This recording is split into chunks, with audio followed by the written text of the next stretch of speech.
E então é por isso que nós precisamos de um Salvador.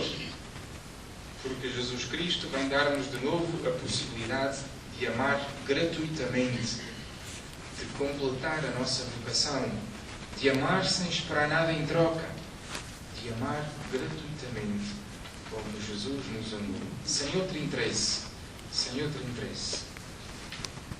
O pecado fecha-nos em nós mesmos, conduz à desilusão, deixa-nos atormentados. Se olharmos para a nossa geração dos mais novos, para a geração dos vossos filhos, vedes que os vossos filhos não são homens felizes. Os filhos que se afastaram da igreja, que se afastaram de Deus, que têm um belo emprego, ou que têm uma bela casinha, que têm 1 ou 2 filhos, que têm umas férias fantásticas como tu nunca tiveste, nos resorts e numas coisas assim. Às vezes que eles não são homens nem mulheres felizes, porque não têm Deus, porque vivem permanentemente para si, para construir o seu projeto, para a sua pequenina felicidade, para o seu pequeno horizonte. E por isso são como este filho pródigo.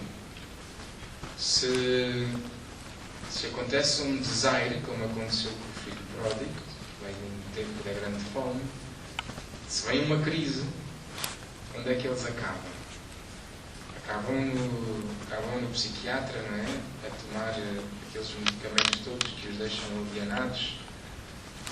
E é verdade, a geração dos 40, dos 50, é uma geração deprimida. Ainda há dias deu nas notícias que nunca, como hoje, se vende em Portugal antidepressivos. Não é por acaso. Não é por acaso. É porque o homem se afastou de Deus. Porque o homem se entregou ao seu projeto. Não é por acaso que hoje as mulheres vivem tristes, porque passaram, porque cortaram aquilo, o maior dom que Deus lhes dá, que é o dom da maternidade. Então, as mulheres que nos anos 60 se libertaram, que fizeram da pílula o seu cavalo de batalha, hoje estão tristes e cheias de pena, porque estão vazias, porque estão sós, porque não deram a vida e por isso também não a estão a receber. Não estou a dizer isto para julgar ninguém, porque não é essa a minha missão. Estou a dizer isto para te mostrar como o pecado te afasta da casa de Deus, como o pecado te afasta do projeto, que é o estar na comunhão com o Pai. Como o pecado te afasta a ti e a mim, porque eu também sou pecador, como o pecado nos afasta dessa alegria, dessa esperança que só quem tem Deus pode ter. Dessa esperança, dessa novidade que só Deus nos pode dar. E então, o pecado, nós não somos tontos. E o pecado é muito aliciante. E é por isso que nós pecamos. Porque, de facto, o demónio nos engana. E o demónio nos diz, não, tu podes ir por aqui, tu podes fazer isto. Não, tu não sejas tonto. Não, tu não gastes a vida. Não, tu fica em casa a ver a novela, ou fica em casa a descansar. Ou, não, tu não cuides dos pobres, não dês dinheiro aos pobres, porque quem sabe um dia destes vai-te acontecer um problema e depois tu precisas do dinheiro para ti, para a tua saúde. Não, tu não faças isto, não faças aquilo. Guarda tudo para ti. E nós vemos que isto não nos dá vida, que é uma mentira. E quando é que nós damos conta disto?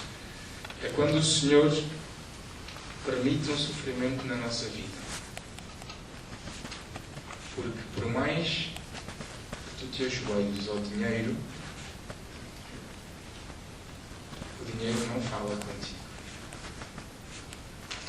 E afinal, por mais que tu te ajoelhes ao dinheiro, o dinheiro não te consola o coração, não te cura o cancro, ou as artroses, ou a coração ferido. E então é aí, nessa provação, que tu percebes que afinal andaste a vida toda a arrecadar e não valeu a pena. Não valeu nós não vemos isso, porque nessa altura já morremos, como quando andamos a vida toda a construir, e depois fechamos os olhos e os nossos filhos entram numa guerra profunda por causa dos nossos bens. Tudo por causa do dinheiro. Tudo por causa do dinheiro. E vemos que isso não nos traz felicidade, que isso não nos dá vida. Foi isso que aconteceu ao filho mais novo. E então é aí que nasce o coração contrito e humilhado. Pai, pequei contra ti. Já não sou digno de chamar teu filho. Trata-me como um dos teus jornaleiros. É aí que nos damos conta, nesse momento de lucidez, que perdemos a dignidade. Escolhemos o pouquinho quando podíamos ter escolhido tudo. Porque é verdade. É verdade. A palavra de Deus é verdadeira. E Deus não nos fez... Deus não quer o nosso tempo, nem quer o nosso dinheiro, nem quer nada disso. Porque Deus não precisa nada disso. O Senhor que fez o céu e a terra não precisa do nosso dinheiro, não precisa de nada nosso. O Senhor diz-nos esta palavra, dá-nos o Evangelho, porque só Ele nos liberta. Só Ele nos liberta desse permanente olhar para o nosso umbigo, desse permanente olhar para o nosso pequeno caminho, para o nosso pequeno projeto.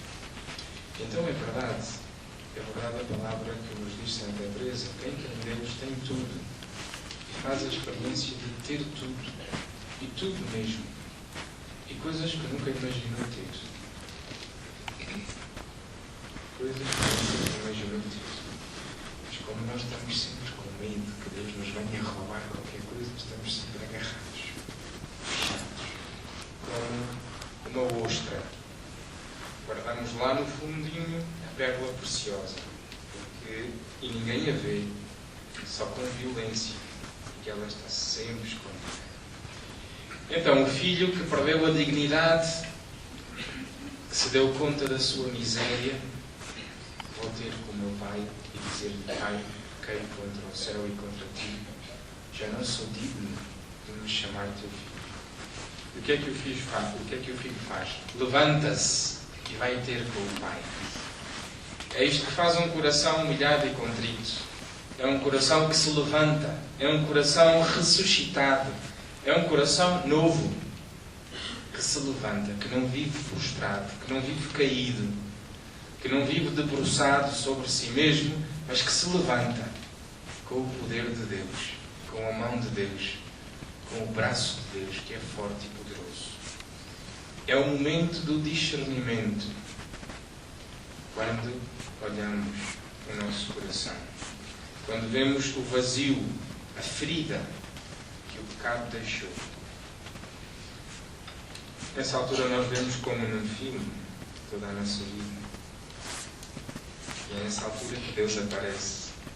É nessa altura que Deus se antecipa. E nós vemos o filme porquê? Porque São Paulo, na carta aos Romanos, diz que o pecado conduz à morte. Então, este filho mais novo experimentou verdadeiramente a morte. E nós também experimentamos muitas vezes a morte, quando a nossa vida deixa de fazer sentido. Quando não sabemos por que é que vivemos e para que é que vivemos. Quando no meio da tribulação desesperamos. Quando não temos vontade de fazer nada. Quando ficamos encostados. Nessa altura morremos. E é nessa altura que o Senhor vem ter connosco e nos dá a conhecer a nossa miséria.